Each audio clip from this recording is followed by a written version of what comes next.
우리 주님은 우리에게 복을 주시길 원하시는 분이세요.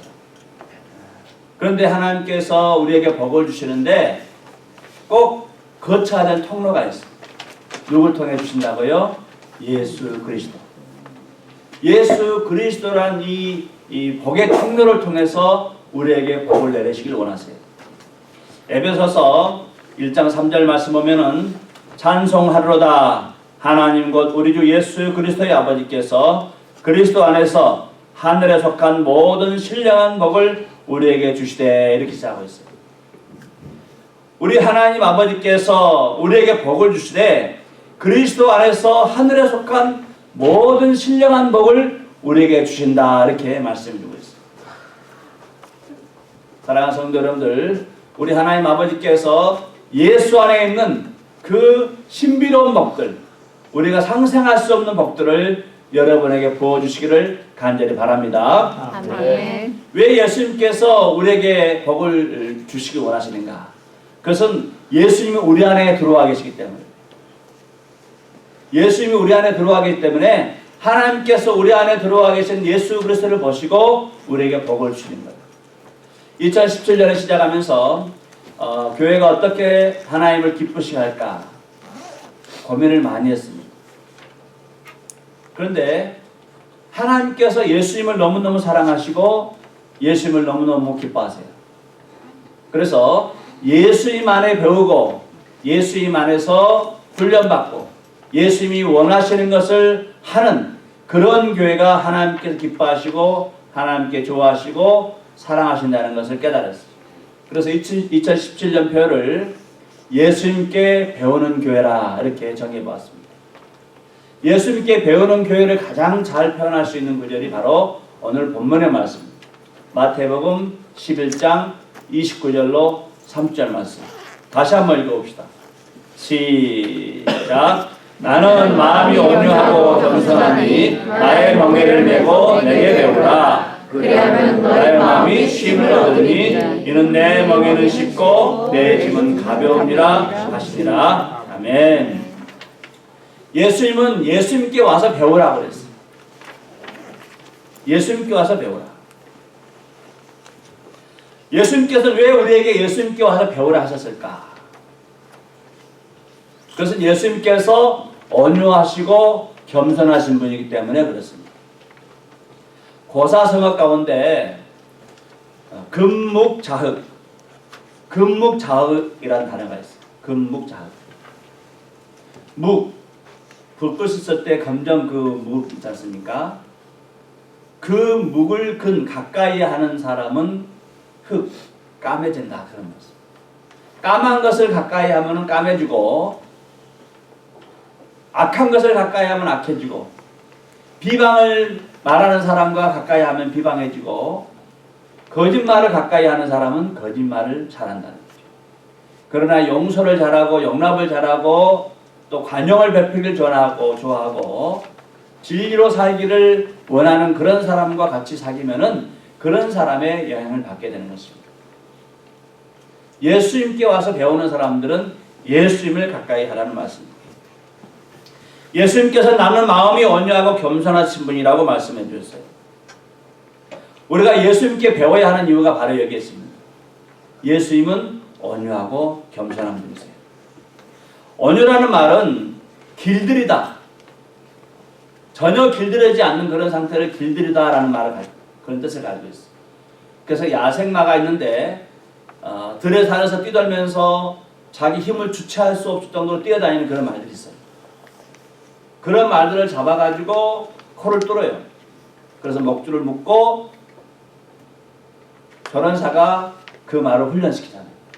치면서 계속 돌리면서. 그리고 말 타는 그 기사가 발을 탁 치면 달리고 멈추고 이 훈련을 계속 시켜요. 혼자 야생에서 뛰어날 때는 그냥 동물이에요. 그러나 그 말이 훈련받고 연단받고 또 통제를 받게 되면은 전쟁터 하나 싸우고 빨리 달릴 수 있는 그런 엄청난 능력을 발휘하는 그런 말이 되는 거예요. 그래서 여러분들 자동차 엔진의 힘을 계산할 때 어떻게 그 측정 단위가 뭐예요? 말이에요. 똑똑해요.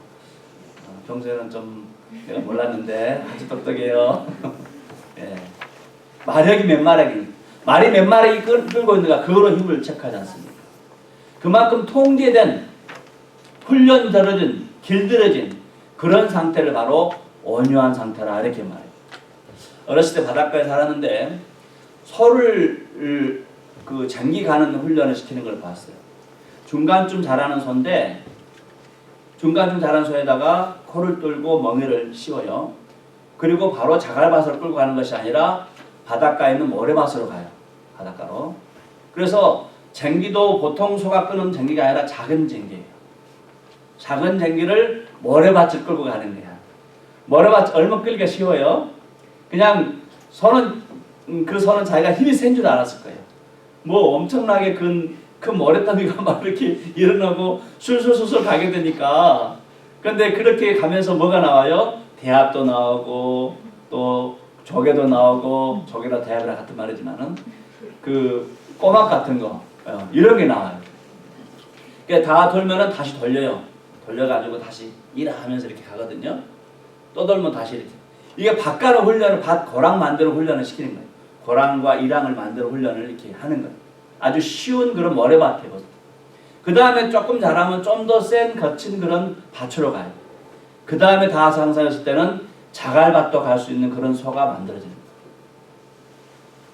이게 바로 온유입니다. 아무리 힘이 세고 파워가 있는 그 소라 할지라도 훈련받지 않으면 쓸모가 없어요. 거기밖에 안 돼요. 그러나 이 소를 점차 그 소가 자라는 성장 속도에 맞게 훈련하게 되면은 나중에 거칠은 땅도 개간할 수 있는 그런 황소가 된다는 말씀. 이게 바로 온유입니다. 온유는 훈련받고 연단받아서 자신의 능력과 힘을 통제할 수 있는 상태를 말해요.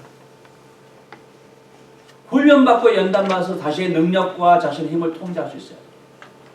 예수님은 온유하신 분이세요.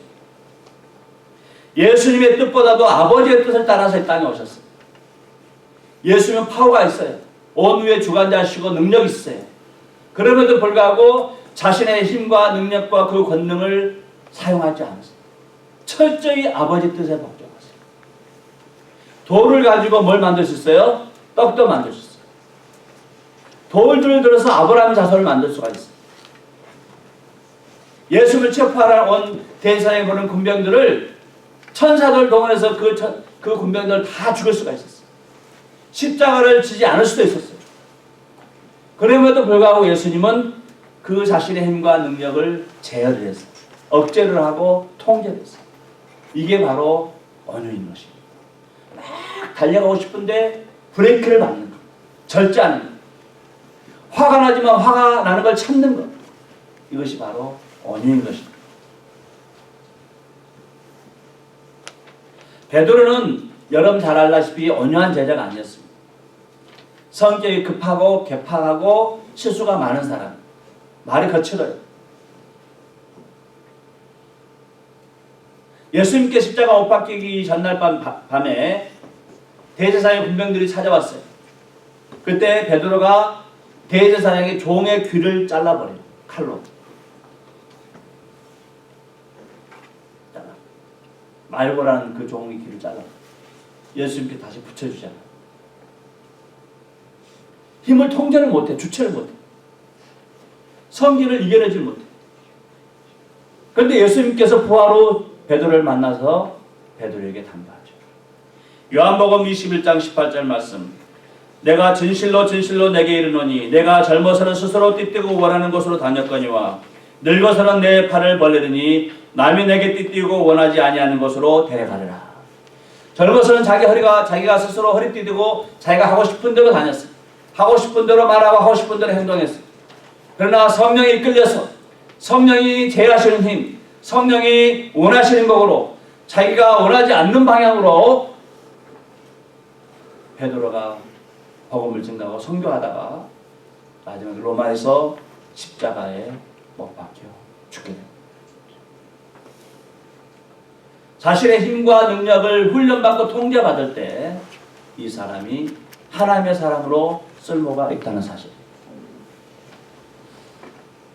그런데 언유가 이거로 끝났으면은 우리에게 큰 그런 의미는 없어요.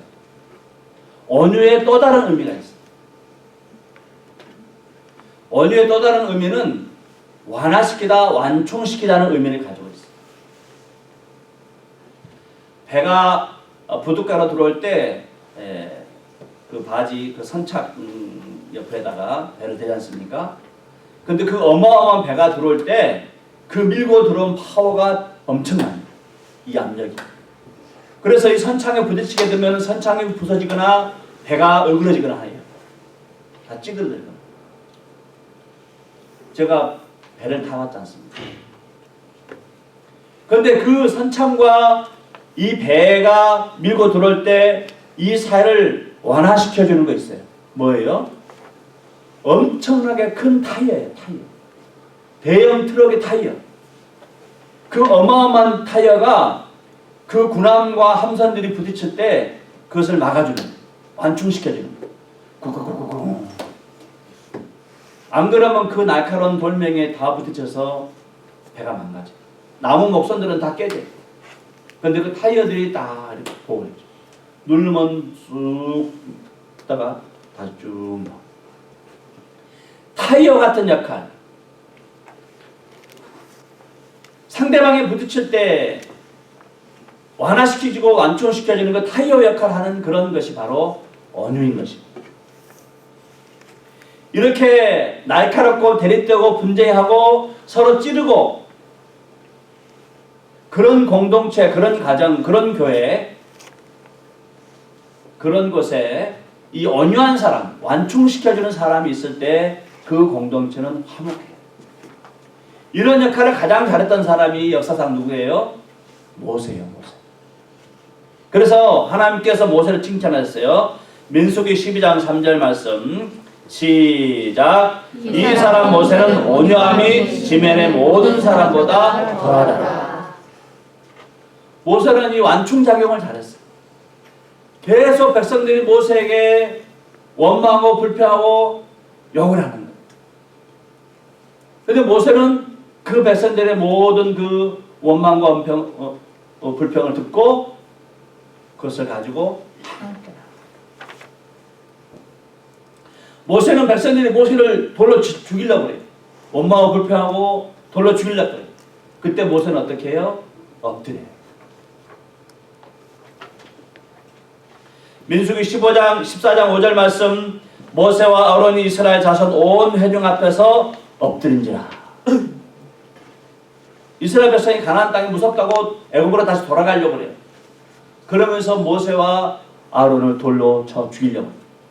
이때 모세와 아론이 어떻게 해요? 백성 앞에서 엎드립니다. 민족의 지도자가. 또 민수기 16장에 보면은 고라 자손과 다단과 아비람이 모세를 반역해요. 고라 자손도 레이집하고 다단과 아비람 이런 사람들은 그 루벤 지파예요. 이스라엘 장자 지파 사람들. 모세가 이스라엘 지도자인데 너희들만 제사장권 가지고 있냐. 고라 자손 우리도 레이집하고 우리도 제사장권 가지고 있다. 너가 왜 지도자냐. 루벤 장자의 후손 우리가 지도자지. 그러면서 반란을 일으켜요. 이때 또 모세가 하나님께 엎드립니다.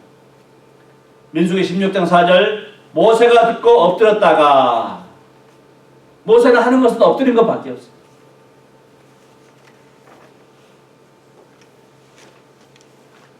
모세가 힘들고 어렵고 비방하고 다툼 있을 때 그들과 함께 다투거나 비방하지 않고 하나님 앞에 엎드리는 거예요.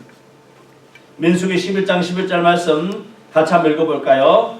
시작. 모세가 여호와께 여짜오되 어찌하여 주께서 종을 괴롭게 하시나이까? 어찌하여 내게 주의 복전에서 은혜를 입게 아니하시고 이 모든 백성을 내게 맡기사 내가 그 짐을 지게 하시나이까? 모세가 주변에 사는 사람들보다도 가장 언유했던 이유가 여기 있는 것입니다.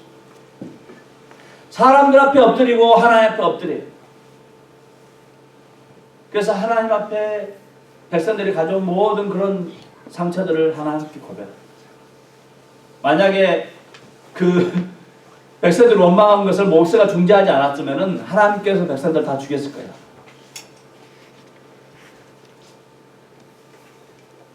다 멸종시켰어요. 하나님과 하나가 죽이려고 할 때 모세가 막는 거예요. 완충시켜주는 역할. 예수님께서도 이 역할을 하셨어요. 하나님의 진노와 사람의 죄 가운데서 예수님께서 이 완충작용을 해주셨어요. 히브리서 5장 7절 말씀, 그럼 육체에 계실 때에 자기를 죽음에서 능히 구원하실 이에게 심한 통곡과 눈물로 간구와 손을 올렸고 그의 경건하심으로 말미암아 들으심을 얻었느니라. 예수님께서 육체 가운데 있을 때에 자기를 죽음에서 건졌을 하나님께 심한 통곡과 눈물과 간구와 손을 올렸다. 백성들의 죄를 짊어지고 하나님 앞에 하나님의 진노를 막기 위해서 심한 통곡과 눈물과 간구와 손을 올렸다는 거죠.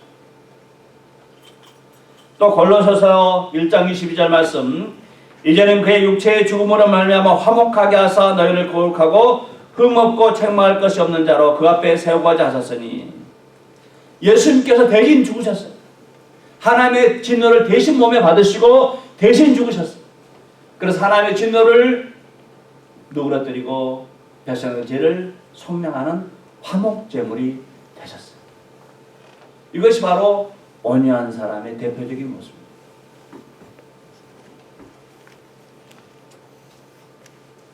우리의 주변 사람들은 모두 날카로워요.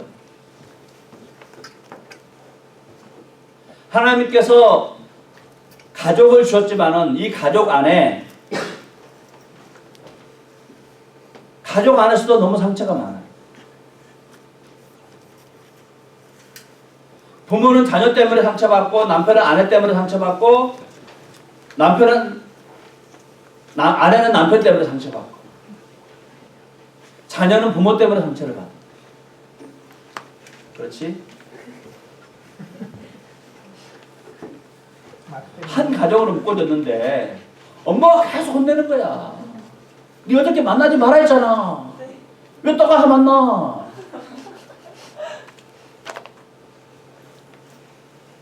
어저께 밤에 11시까지 들어가니까 왜 2시까지 안 들어와? 오늘 주일이니까 일찍 일어나라 했잖아.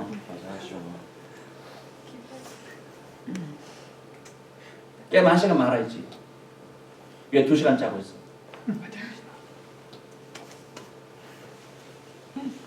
가족으로 묶어졌는데 가족 안에 계속적으로 이렇게 원하는 것이 많아요. 상처가 찔리기 시작해요. 이런 가정, 교회는 뭐 다릅니까? 교회는 이 원한 사람들이 와서 교회 와서 어떻게 해요? 똑같이 이러는 거예요. 똑같이 다 상처받고. 직장 가도 마찬가지.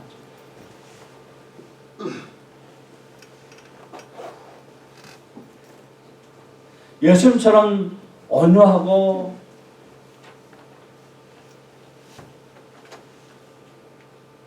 훈련받고 통제받고 완충작용을 하는 것을 배우지 않는 사람들은 그 가정이 힘들어요. 그 교회가 힘들어요. 그러나 예수님께 와서 온유의 훈련을 받은 사람들, 철저히 통제받고 연단받고 훈련받고 완충작용하는 그런 것을 배운 사람들, 그런 가정은 행복하고 그런 교회는 행복합니다.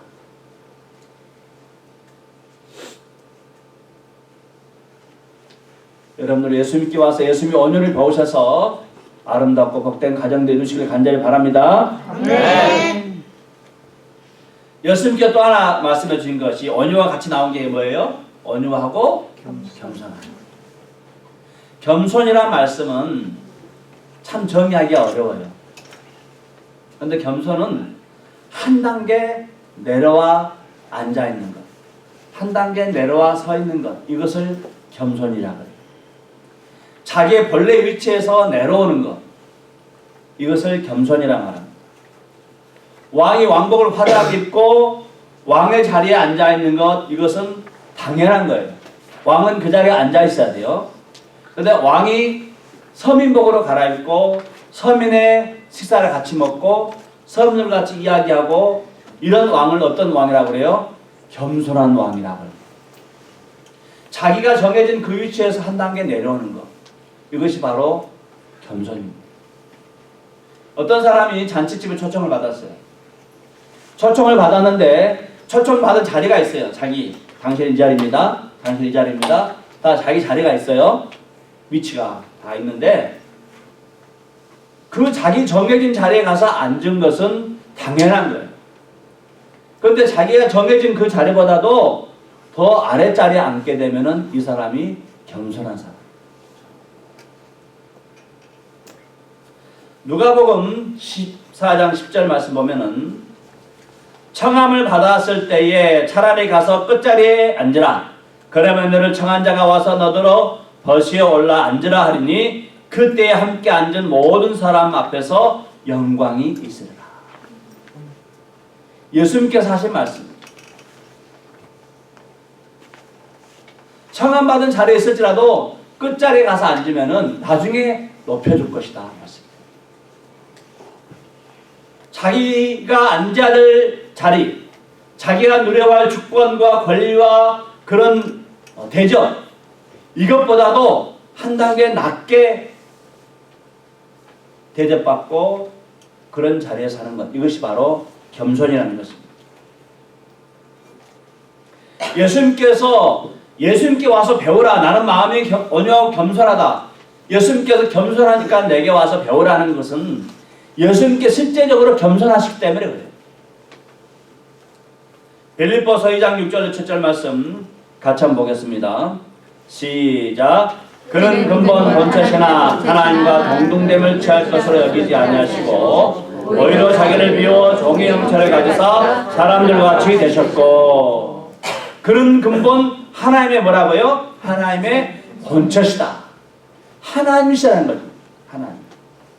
그 하나님이 하나님으로 대접받는 것을 여기지 아니하시고 자기를 비워 종의 형체, 사람의 모습으로 오셔서 사람들을 섬기는 위치에 서게 됐다는 거죠.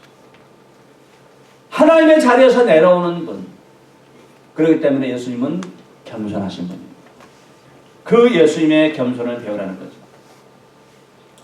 보통 남편 되시는 분은 집 밖에 나가서 일을 많이 합니다. 요즘 여성들도 많이 하지만은. 근데 집 밖에서 일을 하고 회사 가서 일을 하고 돌아와서 아빠들이 하는 일은 뭐예요? 발 씻고 테레비 보고 그 다음에 밥 차려주면은 밥 먹고 자는 거. 이것이 아빠들의 대부분의 모습입니다. 또 그렇게 하는 것이 당연해요. 그런데 그렇게 당연한 것을 누리는 그런 가정, 당연한 것을 누리는 그런 가정은 분명히 문제가 있습니다. 분명히 불화가 나요. 왜? 모두 다 자기가 누릴 것만 누리기 때문에 불화가 올 수밖에 없어요. 그런데 자기가 누려야 될 당연한 그런 위치에서 내려와서 함께 도와주고 함께 섬겨주면은 그 가정이 화목한 가정이에요.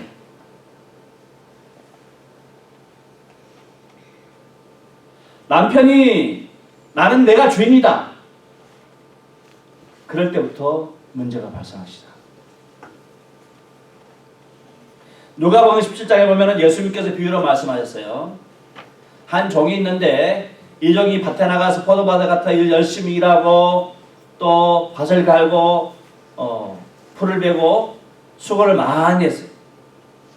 그리고 집에 왔더니 집에 와서 또 집안일을 또 해야 돼. 밖에 가서 일하고 왔다고 집에 와서 그 종에게 주인이 야, 너 고생했다 와서 발 닦고 밥 먹어라. 이런 주인이 하나도 없다는 거죠. 오히려 주인이 밥 먹는 동안에 주인 옆에서 수건 들고 허리띠 들고 주인을 시중들여야 돼. 그렇게 시중들었다 해서 주인이 그 종을 칭찬한 주인이 없다는 거죠. 당연한 거죠.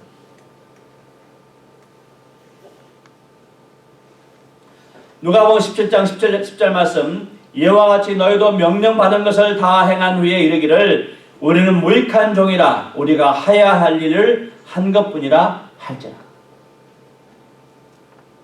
낮에 가서 일하고 집에 와서 죽도록 또 일을 해야만이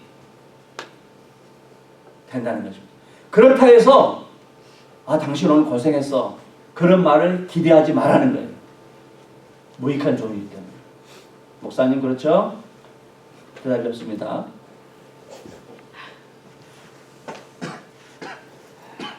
무익한 종들은 죽도록 충성해도 수고했다가 말을 기대하지 말아야 돼요. 물론 해주면 고맙죠. 아내들 남편이 세고 남편이 집에 와서 설거지 해주고 청소해주고 고양이 밥 주고 백흠해주면 고맙죠. 그러나 그런 말 안 해더라도 기대를 하지 마라. 자기가 정해진 자리에서 조금만 내려와도 집안이 화목해요. 그리스도는 교회의 머리이십니다. 교회의 주인이세요. 당연히 높음과 찬양과 영광을 받으실 만하죠. 그러나 예수님은 그의 아내 되는, 신부 되는 교회를 위하여 목숨을 버리셨어요. 에베소서 5장 25절 말씀 같이 읽어봅시다. 시작. 남편들아 아내 사랑하기를 그리스도께서 교회를 사랑하시고 그 교회를 위하여 자신을 주신 것이라. 여성들 목소리가 제일 큽니다. 아멘. 남편들은 한동반 놈. 예수님께서 교회를 자기의 신부 아내로 생각했어요. 아내를 사랑하기를 목숨을 내놓고 사랑했다는 거, 교회를. 마찬가지로 남편들아 아내 사랑하기를 그리스도께서 교회를 사랑하여 목숨을 내놓듯이 그렇게 섬기고 사랑하는 거죠. 이것이 바로 겸손입니다.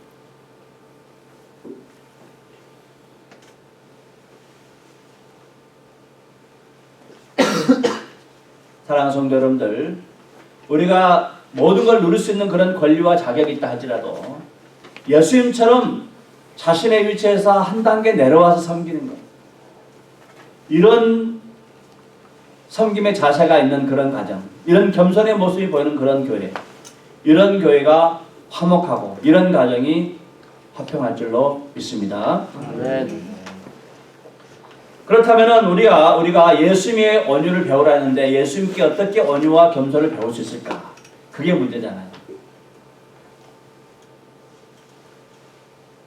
요셉아, 어떻게 우리가 예수님의 겸손과 온유를 배울 수 있을까?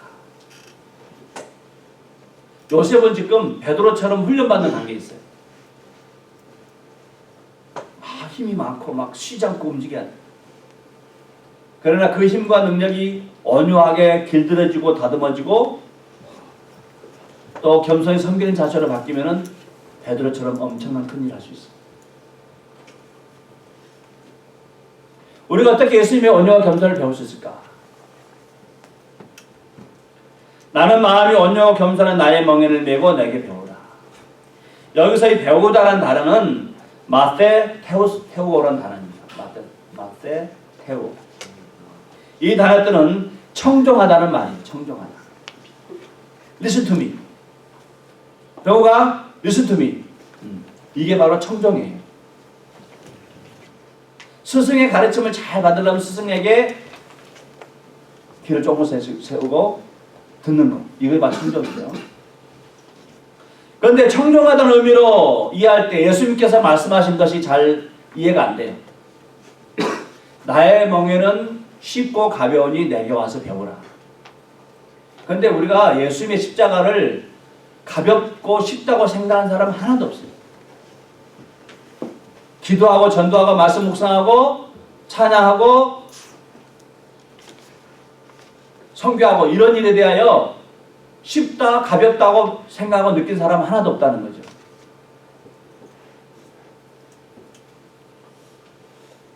어쩌면 찬양하러 오려고 해도 얼마나 힘들어요. 다른 애들은 11시 오는데 나는 10시까지 와야 되고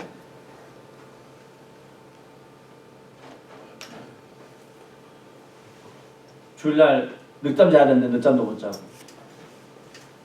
예수님 믿고 예수님 섬기기가 쉽지 않아요. 그렇죠? 그런데 왜 예수님은 나의 멍에를 싣고 나의 그것은 가볍다고 했을까? 그러니까 배우라 했을까? 단순히 듣고 청종하는 것으로는 이해가 안 된다는 거죠. 그래서 제가 이 청종하는 단어를 다시 한번 찾아봤어요. 이 단어가 과연 그냥 듣는 거로 끝나는 그런 단어인가? 다시 깊이 찾아봤더니 이 단어의 다른 뜻이 달라붙다라는 단어가 있어요. 달라붙다. 어딕트, 달라붙는 단어. 엘리야가 제자 엘리사를 이렇게 세웠는데, 엘리사가 스승 엘리야의 영성을 받기 위해서는 이 엘리사는 스승 엘리야를 쫓아다녔어요. 달라붙었어요. 떨어지면 안 돼. 달라붙었어요. 그래서 엘리야가 베델로 가면 엘리사도 베델로 쫓아가고, 요단으로 가면은 요단으로 가고, 여리고로 가면 여리고로 가고, 요단강을 건너가면 또 요단강 건너가고, 너무 귀찮게 달라붙어서 쫓아다니는 거예요. 그래서 엘리야가 엘리사에게 묻습니다. 내가 내게 뭘 해주길 원하냐? 왜 이렇게 날 쫓아다니냐? 그때 엘리사가 뭐라고 합니까? 열왕기하 2장 9절 10절 말씀. 건너매 엘리야가 엘리사에게 이르되 나를 내게서 데려감을 당하기 전에 내가 내게 어떻게 할지를 구하라. 엘리사가 이르되 당신의 성령이 하시는 역사가 갑절이나 내게 있게 하소서 하는지라. 이르되 내가 어려운 일을 구하는도다. 그러나 나를 내게서 데려가시는 것을 내가 보면 그 일이 내게 이루어지려니와 그렇지 아니하면 이루어지지 아니하리라. 엘리사가 엘리야를 쫓아다니는 이유가 있어요. 뭐예요? 엘리야에 나타난 그 성령의 역사, 죽은 사람을 살리고 사르밧 과부의 그 가뭄에 그 기름 덩어리, 기름이 벽에 떨어지지 아니하고 곡식 창고에서 곡식이 떨어지지 아니하는 그 놀라운 기적. 아이를 낳지 못한 가정에 아이를 낳게 하는 기적. 그런 성령의 역사가 내게 갑절이나 이기를 원합니다. 그래요. 그때 엘리야가 뭐랍니까? 참 내게 어려운 걸 구한다. 하나님께서 나를 데려가는 것을 볼 때 내가 그게 내게 이루어질 것이다. 그래서 엘리사는 엘리야가 하나님을 데려가는 그 순간까지 엘리야를 놓지 않아요. 붙들고 놓지 않아요. 하늘로 올라가는 순간 불말과 불기병을 통해서 하늘로 데려가는 그 순간까지 엘리사는 엘리야를 놓지 않아요. 그럴 때 엘리야의 능력이 엘리사에게 임했던 것입니다. 스승의 것을 배우려는 사람은 스승과 달라붙어 있어요. 떨어지면 안 돼요. 우리가 예수님께서 예수님에게 온유와 겸손을 배우려면은 예수님에게 달라붙어 있어요. 예수님에게 떨어지면 안 돼요. 그러면 어떻게 가장 효과적이고 가장 잘 달라붙을 수 있을까? 어떻게 해야 돼요? 예수님께 엎혀 있으면 돼요. 예수님께 엎혀 있으면.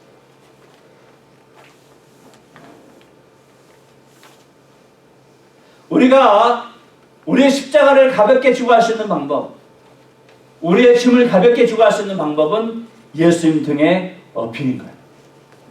그러면 예수님께서 우리를 짊어지기 때문에 우리 위에 얹어져 있는 그 무거운 십자가도 가벼울 수가 있는 거예요. 예수님이 우리를 짊어지기 때문에. 우리가 걸어가는 거 아니에요. 그런데 가끔 예수님께서 우리를 업고 가시는데 우리가 예수님의 등에 이렇게 잘 기대야 되는데 기대지 않고 서서 허리를 세우고 자기가 자기 짐을 지고 가는 사람도 있어요. 예수님 등에 엎여서 가지고 딱 안겨야 되는데 안기지 않냐고 이렇게 서 있어요. 그러면 그 짐의 무게가 자기한테 다 오는 거잖아요. 전에 할머니 한 분이 버스를 타는데 머리에다가 무거운 그 짐을 보자기를 머리에 이고 있었어요. 버스를 타고 이 할머니가 자리에 앉지도 않냐고 머리에 그 무거운 짐도 내놓지도 않아요. 운전기사가 이렇게 보니까 할머니가 서서 이거 이렇게 있는 거예요. 그래서 운전기사분이 할머니한테 할머니 짐 내려놓고 자리에 앉으세요 부탁을 했어요. 그때 할머니가 뭐라 했어요? 아, 운전사 양반 버스 태워주는 것도 고마운데 어떻게 짐까지 내려놓고 있겠어요? 버스를 타면 당연히 짐은 내려놔야 되는데 버스를 타고도 이렇게 있는 거예요. 이거 미안하다는 거지. 이거 내려놓기가 미안하다는 거죠. 우리가 예수님의 등에 옆에서 십자가 지고 간다면서 그런 사람들 가끔 있어요. 엎여 있으면서 불구하고 딱 안겨야 되는데 그냥 세워가지고 허리 예수님 등 위에서 이렇게 버팅기면서 자기 십자가 지고 가시는 분들 있어요. 아기를 업을 때 제일 힘든 것이 그거예요. 아기를 업을 때 아기가 엄마 등에서 딱 안겨 있으면 좋은데 버팅기는 애들 있잖아요. 뒤로 버팅기고 그런 아이들 업을 때가 제일 힘들어요. 여러분들이 예수님의 온유와 겸손 그것을 배우려면 예수님의 등이 완전히 엎여야 돼요. 안겨야 돼요. 여러분 스스로 하려고 하면 안 돼요. 그런데 문제는 우리가 어떻게 예수님의 등에 엎여가지고 예수님의 우리의 짐을 예수님께 다 맡길 것인가? 어떻게 하는 것이 잘 안기는 것일까? 그것은 기도와 말씀입니다. 기도와 말씀. 아이가 엄마 등에 안겨 엎여가지고 아이가 엄마랑 이야기해요. 엄마, 왜 오늘 유치원에서 철이가 나를 때렸어. 엄마 혼내줘. 알았어, 내가 혼내줄게. 걱정하지 마. 엄마, 나 빨간 신발 신고 싶은데 다음 장에 갈 때 사줘. 알았어, 내가 다음 장에 갈 때 사줄게. 엄마, 나 김말이가 먹고 싶어. 김말. 조금만 기다려.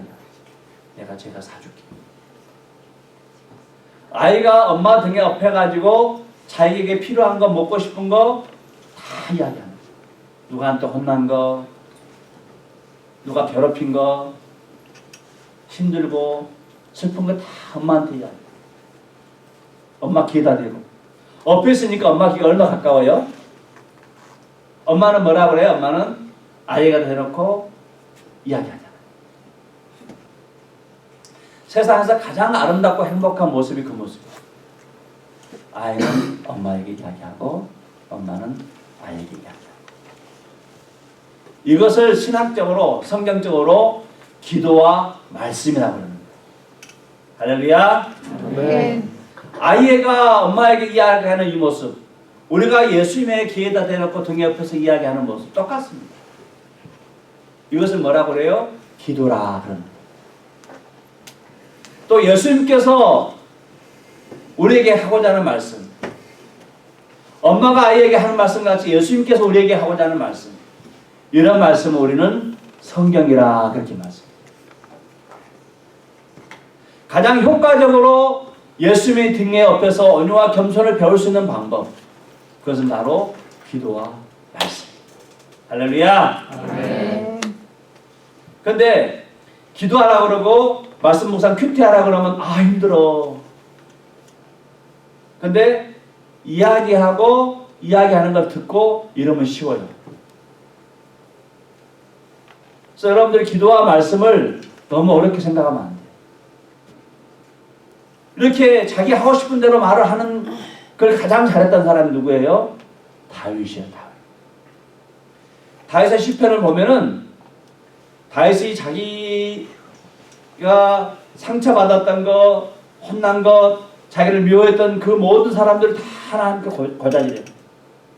내 원수가 나를 쫓겨다니고 나를 괴롭히고 저 사람 혼내주시고 저 사람 죽여주시고 저 사람 저주 내려주시고 자기가 하고 싶은 거 다 이야기해.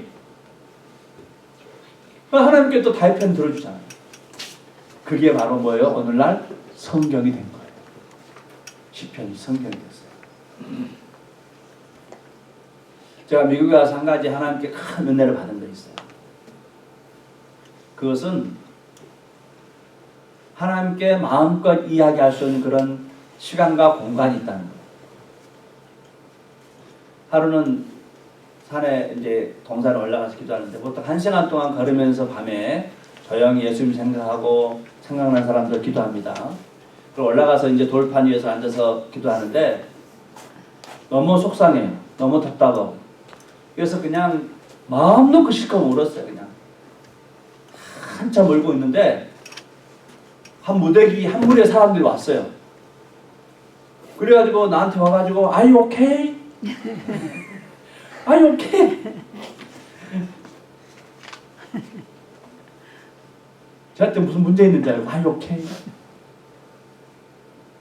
저는 그거 이렇게 들렸어요. 너 돌았냐? 하는 그런 분들.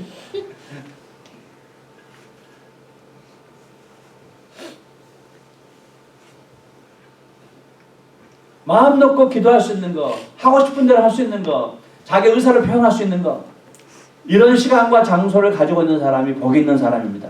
할렐루야. 아멘. 그리고 하나님이 뭘 하시는가, 예수님 나에게 뭐라고 하시는가를 듣기로 올 그 말씀을 듣고자 하고 성경을 읽어보는 사람, 이런 사람이 복이 있는 사람.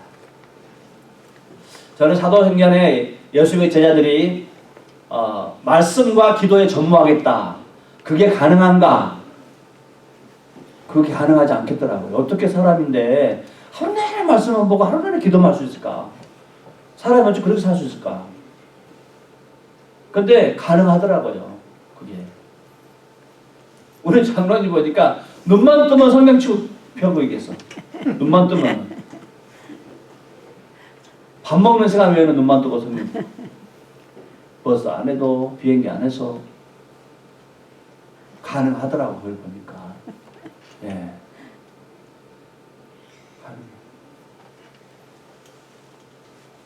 사랑하는 성도 여러분들, 언유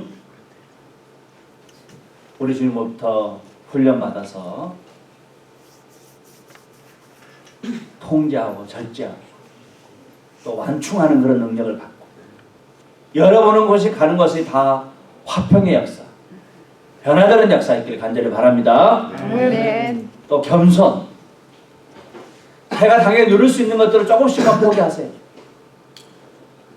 내가 피곤하면 다른 사람은 더 피곤하다고 생각하세요. 한 단계씩만 내려오세요. 예수님의 등에 업혀가지고 하고 싶은 이야기 다 하시고 또 예수님이 무슨 말씀하셨는가를 말씀 보고 뒤지고 찾으시고 그래서 예수님께 나는 마음이 온유하고 겸손하니 내게 와서 배우라. 이 말씀의 은혜를 깨닫고 금년 한 해 우리 예수님으로부터 사랑받고 하나님께 복을 받고 사람들에게 칭송이 끊이지 않는 여러분의 가정과 교회가 되기를 주님의 이름으로 간절히 축복합니다. 아멘. 기도합니다.